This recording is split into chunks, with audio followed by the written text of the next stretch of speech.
자, 안녕하십니까. 하이퍼립입니다.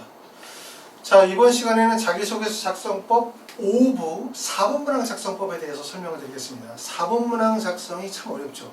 그리고 4번문항은 되게 중요하거든요. 왜? 4번문항에서 물어보는 게 바로 뭐냐면 네가 우리 대학에 지원하기 위해서 너는 무슨 노력을 했니? 너는 지원하고자 하는 이유가 뭐니? 또 너는 대학에 들어와서 무슨 공부를 하고 싶니? 이런 걸 물어보기 때문에 결국은 지원 동기, 학업 계획에 대해서 물어보고 있기 때문에 자기소개서의 그 의미가 매우 크다고 말씀을 드릴 수가 있어요. 근데 4번문항 작성이 어려운 이유는 바로 뭐냐면 첫 번째 1번, 2번, 3번, 4번이죠. 그렇죠? 그러니까 학생들이 1번 쓰고 2번 쓰고 3번 쓰고 나면 4번에 쓰려고 하면 쓸 거리가 없는 거야. 도대체 무슨 얘기를 써야 될지 모르겠어. 왜? 1번에서 벌써 학업에 관한 얘기 썼지, 2번에서 내가 했었던 활동에 관한 얘기 썼지, 3번에서 봉사활동 등등등과 관련된 배려, 나눔, 협력관계 썼지. 그러면 4번에는 쓸 소재가 없는 거죠. 그것 때문에 고민하시는 분들이 상당히 많으세요. 자, 먼저 보시면 4번문항은 3개로 나눠질 수 있어요. 첫 번째는 4번문항이 없는 학교, 4번문항이 없는 학교. 두 번째는 4번문항이 지금 보는 것처럼 1500자인 경우가 있죠. 그렇죠? 자, 연세대학교 같은 경우는 1500자 글자수를 요구하고 있는데 해당 모집 단위에 지원하게 된 동기와 지원하기 위해서 노력한 과정을 구체적으로 기술하시오. 그러니까 핵심은 지원 동기, 지원하기 위해서 넌 무슨 노력을 했는지를 물어보고 있고요. 성균관대학교는 성균관대학교와 해당 모집 단위에 지원하게 된 동기와 관련하여 본인의 노력을 구체적으로 기술해 주십시오 라고 했습니다. 자, 고려대학교는 해당 모집 단위 지원 동기를 포함하여 고려대학교가 지원자를 선발해야 하는 이유를 기술해 주시기 바랍니다. 내용은 비슷해요. 그렇죠? 4번문항의 내용이 결국은 묻고자 하는 게 지원 동기, 그리고 노력, 앞으로의 입학 후 학업 계획에서 물어보는 게 4번문항의 공통적인 문항이고, 자소서는 말씀드렸던 것처럼 1, 2, 3번만 있는 학교, 4번이 1000장인 학교, 4번이 1500장인 학교 3개의 유형으로 나눠질 수가 있겠죠. 자, 그러면 4번문항에는 도대체 어떤 내용의 글을 써야 되나? 4번문항이 1000자이든 1500자이든 간에 보통 단락의 구성은 2개의 단락으로 구성을 하거나 그렇지 않으면 3개의 단락으로 구성을 하게 될 거예요. 자, 3개의 단락으로 구성하게 되었을 때 첫 번째 단락에 어떤 얘기 나오냐면 자신의 직간접적 경험을 얘기를 하는 경우들이 많아요. 자신의 직간접적 경험, 거기에 대상으로 첫 번째는 독서 경험 또는 예를 들어 내가 신문 기사를 봤다든가, 그 다음에 두 번째는 봉사활동을 했다든가, 아니면 내가 가지고 있는 성장의 배경을 보여주는 사례를 가지고 직간접적 경험을 얘기하게 되고, 그리고 이 간접적 경험이 두 번째 단락으로는 뭐로 연결되냐면 고등학교 교내 활동과 학업 과정으로 연결이 되죠. 그래서 고등학교 때 동아리 활동, 보고서 활동, 탐구 활동으로 연결이 되고, 그리고 세 번째는 입학 후 학업 계획으로 연결이 되는 거야. 입학 후 학업 계획. 여기서 쓰는 게 이제 내가 대학에 가서 무슨 공부를 하고 싶다, 무슨 연구를 하고 싶다, 나는 대학을 졸업하고 난 다음에 어떤 봉사활동에 참여하고 싶다, 또는 난 대학에서 어떤 연구나 학회에 참여하고 싶다, 나는 대학교 1학년, 2학년, 3학년 때 무슨 공부를 하고 싶다, 이런 얘기들을 열거하게 되는 거거든요. 그쵸? 이해되시죠? 그래서 4번 문장에서 글을 쓸 때는 대부분 이렇게 써. 하나, 둘, 세 개의 단락으로 구성을 하거나 아니면 2개의 단락으로 구성을 하는 거야. 내가 어떻게 쓸지 생각해봐. 그럼 첫 번째는 본인이 가지고 있는 직간접적 경험을 먼저 얘기를 하는 경우들이 많거든요. 나는 의사의 꿈을 가지고 또는 생명과학에 흥미를 가졌어. 뭘 통해서? 독서를 통해서. 나는 고등학교 때 어떠한 책을 읽게 되어졌는데 그 책에 어떠한 내용들이 나오게 되었고 그 내용을 통해 가지고 생명과학, 바이러스, 질병에 대해서 관심을 갖게 되었다. 이런 얘기들. 아니면 어떤 기사를 보겠다든가, 또는 내가 봉사활동을 가는데 치매에 걸리신 할머니, 할아버님들을 보고 난 다음에 안타까움을 느꼈지. 그래서 내가 의사가 되어서 그분들을 꼭 구해주고 싶어 라는 생각을 했다든가. 이렇게 첫 번째는 직간접적 경험이 나오고, 그리고 이게 결국은 뭐로 연결돼요? 본인의 학업, 활동의 노력의 과정으로 연결이 되겠죠? 그리고 세 번째는 내가 연구하고 싶은 분야, 탐구하고 싶은 분야로 발전될 가능성이 높아요. 자, 요거는 제가 몇 개의 사례를 한번 보여드릴게요. 이 사례들 안에서 잘 쓴 사례, 못 쓴 사례들이 같이 있으니까 같이 한번 보도록 하겠습니다. 자, 먼저 1단락을 쓰는 방법에 대한 거예요. 1단락에서 어떤 사람은 성장 배경을 썼어요. 그런데 특히 1단락을 쓸 때 성장 배경을 쓰는 거는 별로 안 좋다고 제가 말씀을 드려요. 왜냐하면 특히 의대를 가려고 하시는 분들, 치대를 가려고 하시는 분들, 한의대를 가려고 하시는 분들, 수의대를 가려고 하시는 분들 중에서 뚜렷한 본인이 진로에 대한 탐구 경험이 없으신 분들, 사실 내가 의대를 가고 싶어, 하지만 대부분의 학생들이 난 의대를 가고 싶어, 의사가 되고 싶다라고 하는 열망은 있지만 그 열망을 구체적으로 표현할 방법이 별로 없어요. 왜? 거의 공부하느라고 바빴거든. 학교 내신 공부 열심히 하고 학교 수능 공부 열심히 하고 이러다 보니까 결과적으로 내가 어떤 의사가 되겠다, 뭘 연구하고 싶다라고 해서 구체적으로 독서 활동을 깊이 한 경험이 없기 때문에 대부분의 학생들은 본인의 간접적 경험을 끌어다가 써요.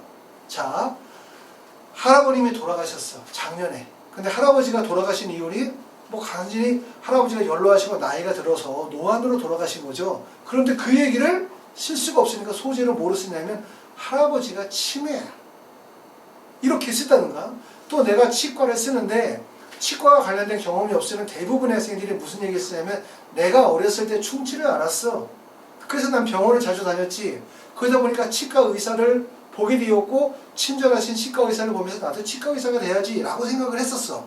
아니면 봉사활동을 간 거야. 봉사활동을 갔더니 그때 할머니 할아버지 양치질을 막 하다 보니까 할아버지 할머니들이 치아가 많이 어떻게 손상된 거를 보고 난 다음에 노인성 치질 질환에 대해서 관심을 갖게 된 거. 그러니까 무슨 얘기냐면 의대나 치대나 한의대를 원서를 쓰는 학생들이 실제로 직업적인 열망은 매우 강하지만 고등학교 과정에서 그 직업적인 열망들을 표현하고 깊이 할 만한 활동들을 하지 않은 경우들이 많다. 그러다 보니까 직접적이거나 간접적인 경험을 끌어다가 자신이 가지고 있는 의학적 뚜렷한 전공 적합성을 강조하려고 쓰는 경우들이 많다. 그렇기 때문에 내가 얘기하는 건 뭐냐면 자신의 직접 간접적 경험을 끌어다 쓰는 글들은 거짓이라고 여겨질 가능성이 매우 높다는 점을 아셔야 돼요. 그래서 가급적이면 쓰지 않도록 합시다. 할머니가 어떻게 해서 돌아가셨다, 할아버지가 어떻게 돌아가셨다, 또 주위에 누가 뭐 이때다, 이런 간접적인 경험들은 가급적이면 글로 활용하지 않는 게 좋다라는 점을 말씀을 드리고, 여기 내용을 보면 이렇게 썼어요. 고교 진학 후 처음으로 어머니께서 외할머니에 대한 이야기를 하시는 것을 들었습니다. 어린 시절, 어머니의 어린 시절 외할머니는 몸이 아프셔서 기억상실적으로 어머니의 지우고 싶은 기억이었다, 이런 내용을 썼어요. 자, 이런 내용들은 결국은 뭐냐면 간접적인 경험을 통해서 가족을 소환한 거죠. 그렇죠? 그런데 이게 뭐로 여겨질 수 있다라고 얘기를 했냐면 거짓으로 느껴질 가능성이 매우 높기 때문에 첫 번째 제가 말씀을 드리는 거는 1번 문항에 글을 쓰게 되어질 때 우리가 직간접적 경험을 끌어다 쓰는 글에서 이처럼 성장 배경에서 가족사를 읊어내는 것은 좋지 않기 때문에 쓰지 않도록 하시는 게 좋습니다. 자, 두 번째로 가시면 또 학생들이 많이 쓰는 게 신문이나 독서활동 같은 경우에요. 제가 볼 때는 신문이나 독서활동 같은 경우도 본인의 학습 의지가 적극적으로 드러나지 않거든요. 저는 외과 이국종입니다. 제가 최선을 다하겠습니다. EBS 명의를 보며 가장 인상 깊었던 말입니다. 생과사의 최전방에서 꺼져가는 생명을 살리기 위해서 마지막까지 최선을 다하는 의료인의 모습을 보며 막연한 동경이 아닌 진심으로 의사의 꿈을 가지게 되었습니다. 2학년 때 우연히 불치병인 파킨슨병의 발병 원인이 밝혀졌다는 기사를 보고 라고 하면 사실은 글의 이야기를 지금 독서와 신문 기사에서 글을 끌어당겼거든요. 결국은 내가 만약에 의사가 되겠다라고 하는 동기가 뚜렷하지 않으면 어쩔 수 없어요. 그렇죠? 가족들을 소환하거나 할머님이나 하모님 같은 가족들을 소환하거나 내 성장 배경에 대한 이야기를 쓰거나 아니면 내가 읽었었던 독서와 신문의 기사의 내용들을 끌어서 글을 쓸 수 있지만 이러한 글들은 제가 느끼기에는 학생이 가지고 있는 학업적 또는 지원학과와 관련된 뚜렷한 전공 적합성과 열망을 가지고 있는 것으로 여겨지지가 않아요. 뭔가 글을 이어서 붙이고 있다는 느낌이 들기 때문에 이런 것도 제가 볼 때는 그렇게 좋은 표현은 아니고, 하지만 대부분의 학생들이 이렇게 글을 쓰는 학생들이 많은데 이걸 어떻게 표현하느냐의 차이가 있겠죠. 만약에 실제 내가 뭐 의사가 되겠다고 하면 꼭 의사를 초등학교 때부터 의사의 꿈을 가져야 되는 건 아니죠. 내가 의사를 하겠다는 꿈이 고등학교 2학년 때 생길 수도 있고 고등학교 1학년 때 생길 수도 있잖아요. 그렇죠? 그럼 그때부터 동기가 솔직하게 쓸 수 있겠죠. 내가 정말 동기가 여기에서 시작된 거야 라고 하면 여기서부터 쓰면 돼요. 대신 이런 글을 쓸 때는 신문기사, 독서활동, 그 다음에 성장 배경에서 의사로서의 동기를 끌어당길 때는 아까 말씀드렸던 것처럼 의심받을 가능성이 매우 높다라는 점. 그렇기 때문에 어떻게 써야 된다? 과정에 대한 부분들, 본인이 가지고 있는 솔직한 감정들이 배어나올 수 있도록 글을 써야 되는 거죠. 전에도 말씀드렸었던 것처럼 내가 자소서를 직접 쓰는 게 중요한 게 아니야. 그게 중요한 게 아니야. 내가 직접 써도 읽는 사람이 볼 때 너가 쓴 글이 아니야, 누가 써준 거 아니야? 라고 판단할 수가 있는 거예요. 그렇기 때문에 내가 쓰는 게 중요한 게 아니라 읽는 사람이 나의 글을 보고 학생의 솔직한 감정이 담긴 글이라는 느낌을 줘야 되겠죠. 그런데 아까 말씀드렸던 것처럼 이런 신문 기사나 독서 활동 또는 성장 배경을 유추해서 쓰는 글들이 의심을 받을 가능성이 높기 때문에 글 소설을 할 때 특히 신경을 많이 써야 된다라는 점을 말씀을 드립니다. 자, 그 다음에는 진로 희망과 학습 과정에 대한 부분들을 연계시킨 거예요.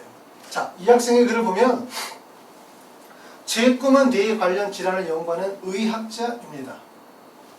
특히 미생물과 우울증의 관계에 대해서 탐구하고 치료법을 연구해보고 싶고 정신질환과 신경질환 물질 간의 관계에 대해서 규명하여 치료법을 만들고 싶습니다. 그래서 정신적으로 고통받는 현대인의 정신건강에 도움이 되고 싶습니다. 생명과학 수업에서 신경계 회로의 구성과 신경종달 물질 회로를 연구하는 메커니즘에 호기심이 커서 관련 공부를 열심히 했습니다. 이런 글들은 다소 어떤 느낌을 주냐면 자신의 생각과 느낌만을 전달한다라는 느낌을 주기도 하지만 여기서 주는 느낌은 뭘 보여주냐면 강한 학생의 의지와 뚜렷한 탐구 방향이 드러나죠. 그러니까 이 글은 어찌 보면 제가 생각할 때는 더 나은 글이라고 생각이 되어요. 물론 이 글도 추상적인 내용들로 일반적인 생각들만 소설하고 있다면 근거 없는 글로 그냥 허공에 글을 쓰는 것과 다르지 않아요. 하지만 이 뒤에 기술되어져 있는 내용이 본인이 왜 이런 생각을 가지고 있는지 어떠한 근거와 노력을 통해서 이런 과정의 생각이 나왔는지를 설명하고 있는 거죠. 그렇기 때문에 요 세 번째 나와 있는 진로 희망을 학업 과정으로 연결시켜서 글을 쓰는 서술 방법이 좋은 방법이라고 말씀을 드릴 수가 있어요. 자, 그 다음에 또 학생들이 많이 쓰는 방법이 일단락의 봉사활동을 활용하는 방법이에요. 자, 눈은 소통의 열쇠라고 생각합니다. 저는 그 열쇠를 건네주는 사람이 되고 싶습니다. 요양원 봉사활동을 하며 어르신들과 자주 대화를 나눌 수 있었고 그 과정에서 대부분의 노인분이 안구질환을 시작하여 외부와의 소통을 어려움을 느끼고 소외감을 경험한다는 것을 알게 되었습니다. 라고 하는 거죠. 이런 것도 사실은 아까 말씀드렸던 성장 배경, 두 번째 신문기사, 독서활동, 봉사활동을 통해 가지고 의사가 되겠다라고 하는 진로 희망을 끌어당기는 거는 어떤 느낌을 주냐면 소재가 별로 없는 거지. 뚜렷한 의사가 되겠다는 생각이 없는 거지. 어떤 의사가 되겠다라고 하는 평상시에 강한 열망이 없는 거지. 그러니까 쓰긴 써야 되니까 본인이 활동했었던 것 내에서 글을 써다가 붙이는 느낌을 준단 말이에요. 그러니까 이런 글들은 약간 어떤 느낌을 주겠냐면 허구적인 사실일 가능성이 높다. 누가 좀 써주지 않았나라고 하는 생각을 달 수 있기 때문에 그렇다고 해서 봉사활동을 소재로 활용하지 마라. 무조건 쓰지 마라는 얘기를 하는 게 아니에요. 대신 무슨 말이냐면 이런 글들이 의심을 받을 수 있기 때문에 이런 글들이 솔직하게 어필이 되기 위해서 뭐가 돼야 돼? 과정소설이 돼야 돼. 과정소설. 과정. 그 과정들 속에서 본인의 역할과 본인의 노력의 과정이 솔직하게 기술이 돼야 되는데 제가 누누이 항상 말씀을 드리지만 못 쓰는 자소서는 다 어떻게 쓰냐면 성취 결과 중심으로 써. 자, 얼마 전에 어떤 분 컨설팅을 하면서 자소서를 받았는데 그분 말씀이 강남의 어떤 유명한 곳에서 자소서 첨삭을 받아서 자소서를 완성을 했다고 하더라고요. 자소서 내용을 봤더니 어떤 느낌이냐. 저는 무엇에 관심을 갖고 무엇을 조사하여 무엇을 하였습니다. 이에 무엇에 흥미를 갖고 무엇을 조사하여 뭘 발표했습니다. 그래서 저는 상을 받았습니다. 그러니까 결국은 학생의 글이 성취 결과 중심으로 글을 쓰는 거예요. 왜 그렇게 글을 쓰냐면 본인이 한 게 없으니까 그러는 거야. 그리고 본인이 글을 안 썼으니까 그러는 거야. 다른 사람의 써주는 글들은 대부분 어떻게 글을 쓰게 되어지냐면 성취 결과 중심으로 글을 써요. 그게 어찌 보면 학생이 아니라 부모님들이 바라보는 사람들, 부모님들이 바라보는 좋은 자소서의 기준일지 몰라요. 부모님들은 우리 애가 뭘 잘한다는 거, 내가 잘하는 걸 보여주는 것이 자소서의 좋은 자소서라고 생각하시는 것 같아요. 근데 실제 합격한 학생들의 자소서를 읽어보면 잘한다, 뭘 해냈다, 훌륭하다, 우수하다 라고 하는 것이 성취 결과를 통해서 나타나는 것이 아니라 정말 우수한 건 뭘 통해 나타나냐면 과정을 통해서 나타난다는 거예요. 과정. 그리고 제가 누누이 말씀을 드리잖아요. 의대 자소서의 핵심은 뭐냐? 성취 결과가 아니야. 의대 자소서의 핵심은 과정 소술과 본인의 노력이 묻어나야 돼요. 왜 그러냐면 말씀드렸죠? 자기소개서가 2024학년도에 폐지가 돼. 자소서가 왜 폐지가 돼? 자소서가 문제가 있었기 때문에 폐지가 되는 거예요. 어떤 문제가 있죠? 자소서를 가지고서 과대포장하거나 실제 하지 않은 걸 한 것처럼 실제 한 거라 하더라도 지나치게 과대포장함으로 인해서 입시를 혼탁하게 만들고 그걸 이용해서 대학 입시 합격한 사람들이 있기 때문에 그러는 거잖아요. 결국은 자기소개서에서 제일 중요한 건 신뢰성이라는 거예요. 신뢰도. 신뢰. 그렇기 때문에 여러분이 만약에 지금 내가 누구한테 첨삭을 맡겨서 글을 쓸 때라도 그 글 자체가 지나치게 과장되어 있거나 지나치게 성취 결과 중심으로 글을 쓴다면 거짓된 자소서로 여겨질 수 있고, 두 번째는 그렇지 않다 하더라도 내가 직접 썼다 하더라도 글 자체가 동기와 결과 중심으로의 글, 중간에 과정 서술이 없는 글이 이루어지게 되어지면 다른 사람이 읽을 때 뭐라고 읽혀지냐면 누군가가 써준 글이라는 의심을 받을 수밖에 없는 거예요. 그렇기 때문에 제가 항상 말씀을 드렸기 때문에 자소서에서 제일 중요한 건 뭐다? 진실성과 진정성에 기반을 둔 학생의 학업적 능력과 역량이 드러나도록 쓰는 거예요. 그게 되게 중요하다는 얘기예요. 그렇죠? 그 점을 꼭 알아두실 필요가 있습니다. 자, 그 다음에 세 번째 단락에 대한 거. 자, 1번 단락에 대해서는 여러 가지 사례를 보여드렸고 2번 단락은 시간이 없어서 못 보여드립니다. 나중에 보여드리고 세 번째 단락은 보통 어떤 거냐면 우리가 일반적으로 글을 쓰게 되어질 때 입학 후 학업 계획을 쓰는 거죠. 자, 제발 여기다 쓰지 말라는 거. 어떤 거 쓰지 마? 저는 1학년 때 입학하여, 2학년 때 입학하여, 본과에 입학하여, 대학에 들어가서 1학년 때는 기초화학과 기초생물학을 공부하고 2학년 때는 뭐 임상실험을 등등등 하고 3학년 본과에 들어가서 뭘 하고 이런 식의 나열식 구조의 글을 절대로 쓰지 맙시다. 두 번째, 3번, 세 번째 단락에서 절대로 쓰지 말아야 되는 건 대학의 인재상을 얘기를 하는 거예요. 자, 가톨릭 대학교 의과대학은 세계 최고의 의과대학으로서 뭐 암 전문센터를 가지고 있다는 소리 하지 마세요. 왜냐하면 자기소개서에서 제일 중요한 부분들은 누군가가 이런 얘기를 하는 거죠. 인재상이 중요하다. 대학의 커리큘럼에 맞는 얘기 써야 된다. 그런 얘기는 다 거짓된 얘기고 잘못된 얘기예요. 자소서는 100% 내 얘기를 써야 돼. 그리고 내가 가지고 있는 우수성을 보여주는 거야. 그래야 대학에서 뽑아주지. 이 대학, 내가 지원한 대학 너무 좋은 대학이에요. 저는 이 대학 가기 위해서 정말 초등학교 때부터 꿈을 꿨어요. 이런 얘기 해봤자 절대로 뽑아주지 않아요. 항상 내가 당당하고 자신감이 넘치며 준비가 되어져 있고 다른 사람들과 뭔가 차별화되어졌다는 느낌을 줄 수 있는 게 핵심이겠죠. 그렇기 때문에 이렇게 쓰지 말자.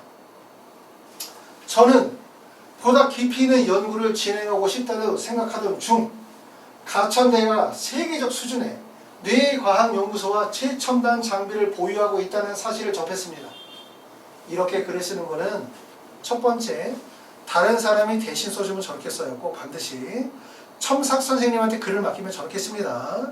두 번째, 학생들이 마땅히 쓸 내용이 없고 천자 천오백자 써야 되는데 글은 거의 다 썼고 글은 부족하고 그럼 저런 내용 써요. 그렇죠? 나름대로는 학교의 인재상과 학교의 커리를 찾아서 쓰는 거겠지.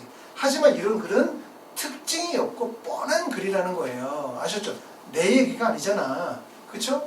연구에 투자가 많이 이루어진 만큼 임상 실험에 대한 저의 꿈을 실현시킬 수 있을 거라고 생각하여 지원하게 되었습니다. 이런 글을 쓰지 않도록 합시다. 그렇기 때문에 세 번째 단락에 쓰지 말아야 되는 건 대학의 인재상, 그 다음에 대학의 커리큘럼 라고 하는 얘기들 절대로 쓰지 말고, 또 단계별 서술을 하면서 1학년, 2학년, 본과 몇 학년 때 뭐 하겠다 이런 얘기 쓰지 말고, 그리고 제발 좀 대학 졸업하고 난 다음에 저는 미개발 지역에 가서 의료 봉사 하고 싶다 이런 얘기 절대로 쓰지 마시고, 그 다음에 또 하나, 최근에 의료 문제가 여러 가지가 생기고 있죠. 그렇죠? 우리가 문제 뭐 의료 인원을 400명을 늘린다, 10년간 4,000명을 늘린다라고 해서 이 부분에 대해서 일부 의료원들이 뭐 파업을 하거나 그러고 있어요. 여기에 대해서 의견을 다시는 것도 절대로 안 좋아요. 일부 학생들 자소서를 보면 거기에 대해서 전공의들이 파업을 하는 걸 두고 어떤 분들은 의료인으로서 참 의료인의 행위가 아니다 라고 말하는 분들도 계시고, 또 어떤 분들은 왜 의료인들이 이런 행동을 하는지에 대해서 예비 의료인으로서 동조하는 얘기를 하는 경우도 있는데, 이런 것에 대해서 언급하는 건 좋은 자세가 절대로 되지 못해요. 왜냐하면 글을 보시는 분들에 따라서는 거기에 대해서 긍정적 생각을 가지고 계시는 분들도 계시고, 또 반대의 생각을 가지고 계시는 분들도 있기 때문에 이러한 부분에 대한 찬반 의견이 존재하는 부분에 대해서는 언급하지 않는 게 좋다는 말씀을 드릴 수 있습니다. 사법문학의 자소서는 상당히 중요해요. 그렇죠? 신경 써서 열심히 써야 될 것 같고, 자, 그리고 마지막으로 9월 평가원 시험이 끝나고 난 다음에 자소서를 쓸 거예요. 그렇죠? 하이퍼리뷰의 자소서 첨삭 프로그램에 대해서 간단히 설명을 해드릴게요. 자, 일반적인 자소서는 첨삭을 어떻게 하냐면, 여러분이 자소서를 써. 그러면 학원에 가. 학원에 첨삭 선생님이 배정이 되죠? 첨삭 선생님하고 둘이 열심히 쓰죠. 막 자소서를. 이렇게 쓰게 되어지면 어떤 글이 나오냐면 내용 없는 글이 나오게 되는 거예요. 자소서에서 제일 중요한 부분들은 뭐냐면 자소서의 구조를 설계하는 게 되게 중요해요. 학생의 자소서 초안과 학생의 생기부를 바탕으로 해서 얘가 지원하는 대학에서 이 학생이 가지고 있는 경쟁력은 뭔지, 또 이 학생의 장점은 뭔지, 단점은 뭔지 라는 부분을 판단하고 난 다음에 1, 2, 3, 4번의 글을 어떻게 특징적으로 구성할까에 대한 구조 설계가 되게 중요한데, 이 자소서의 구조 설계를 하기 위해서는 반드시 뭐가 필요하냐면 입시에 대한 이해와 자소서에 대한 이해가 되게 중요해요. 그런데 자소서만 아시는 분들은 입시를 몰라. 그러니까 그냥 글만 쓰는 거예요. 그런데 자기소개서는 일기가 아니잖아요. 대학에 제출하는 서류이기 때문에 서류의 경쟁력이 확보가 돼야 되겠죠. 그렇죠? 그렇기 때문에 여러분이 먼저 초안을 쓰고 초안하고 학생부를 같이 보내주시면 제가 그걸 바탕으로 해서 자소서의 설계 구조를 짜면서 자소서를 완전히 뒤집어 엎어요. 새로운 자소서가 나오겠죠. 그걸 토대로 해서 이제 학생이 한 번 정도 수정을 하는 거예요. 그러고 난 다음에 보내주시면 자소서의 부족한 부분을 분야별 전문 선생님들이 배정이 돼서 보완하도록 할 거예요. 그리고 완성이 되어진 걸 다시 학생이 보고 수정 보완하는 과정을 진행을 해. 이렇게 진행하면 어떤 글이 나오냐면 학생의 생각과 경험과 노력이 묻어나는 자소서, 그러면서 본인의 역량이 드러나는 자소서가 나오게 되는 거예요. 아시겠죠? 그러고 난 다음에 어차피 자소서 하나가 완성되고 나면 두 번째, 세 번째 학교는 사실 그렇게 시간이 많이 걸리지 않죠. 첫 번째 학교를 어떻게 완성하느냐가 되게 중요하기 때문에 하이포립에서 자소서 진행하는 방식은 자소서를 첨삭 선생님이 그냥 처음부터 끝까지 하는 게 아니라 자소서를 제가 먼저 설계 구조 작업을 진행하면서, 그러면서 부족한 부분들을 분야별 선생님들 첨삭을 했어서 보완하게 하고, 그리고 최종적인 건 제가 다시 검토해서 마지막 결론을 내도록 하는 첨삭의 과정을 진행하도록 할 겁니다. 9월 평가원 시험 끝나고 난 다음에 열흘 정도의 시간이 있어요. 원서 접수할 때까지 충분한 시간이라고 생각합니다. 너무 걱정하지 마시고, 혹시라도 자소서가 완성이 되지 않으신 분들은 지금부터 시작하시면 되고, 만약에 9월 평가원 시험 보고 난 다음에 시작하셔야 되는 분들은 그때부터 집중적으로 진행하셔도 됩니다. 자, 사본문학 지금 말씀을 드렸고, 저번에 올려드렸던 1번, 2번, 3번, 4번 문학 작성법 좀 참고해 보시고, 그 다음에 하이퍼리뷰 홈페이지에 가면 합격생들의 자소서가 있어요. 사본문학 이런 특징이 가지고 있다고 제가 설명을 드렸죠? 한번 합격생들의 자소서를 보시게 되어지면 어떤 특징이 있는지에 대해서 좀 더 자세히 이해하실 수 있을 것 같습니다. 감사합니다.